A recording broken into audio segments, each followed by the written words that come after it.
Geeska Afrika waxay ku taallaa qaybta bari ee dhulweynaha Afrika. Waa dhul saddex gees ah ee dhex gasha marinka Gardafuul oo ku taalla jasiirad dhuleedka Soomaaliyeed ee bariga Afrika. Waxay ka kooban tahay dalalka Soomaaliya, Itoobiya, Djibouti iyo Eritrea. Waxaa kale oo ka mid ah ama qaybo ka mid ah ay yihiin dalalka kala ah Kenya, Suudaan, Koonfurta Suudaan iyo Uganda.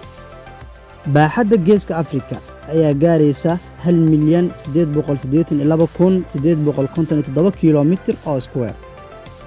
Tirada dadka ayaa ah 130,128,000 oo dadyow ah.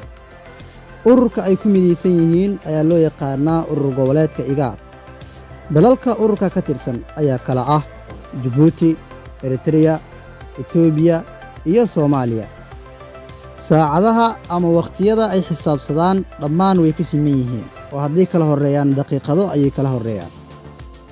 Luuqadaha ay ku hadlaan afartaas dal ee aan soo sheegnay ayaa kala ah Cafari, Amxaari, Carabi, Oromo, Soomaali iyo Tigree.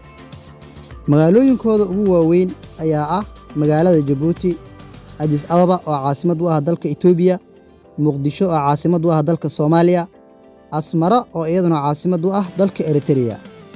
Baaxadda dhulka Geeska Afrika waa 2 milyan oo kiiloomitir square, waxaana ku nool 100 milyan oo qof oo kala ah Soomaaliya oo ay ku nool yihiin 15 milyan oo qof, Djibouti oo ay ku nool yihiin 0.86 milyan oo qofood, Itoobiya oo ay ku nool yihiin 85 milyan oo qof, iyo Eritrea oo ay ku nool yihiin 5.2 milyan oo qof.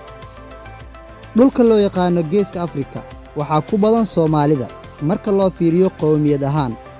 Waa dhulka aan ugu yeerno Soomaali weyn maadaama ay ku hoos jiraan dalalka kala ah Itoobiya iyo Kenya.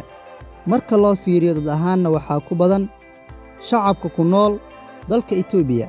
Afartaas dal ee aan soo sheegnay ayaa waxa ay xubin ka yihiin dhammaantood IMF, Urur Goboleedka IGAD, COMESA, Midowga Afrika, Bangiga Adduunka, Jaamacadda Carabta, Qaramada Midoobay iyo Ururka Iskaashiga Islaamiga.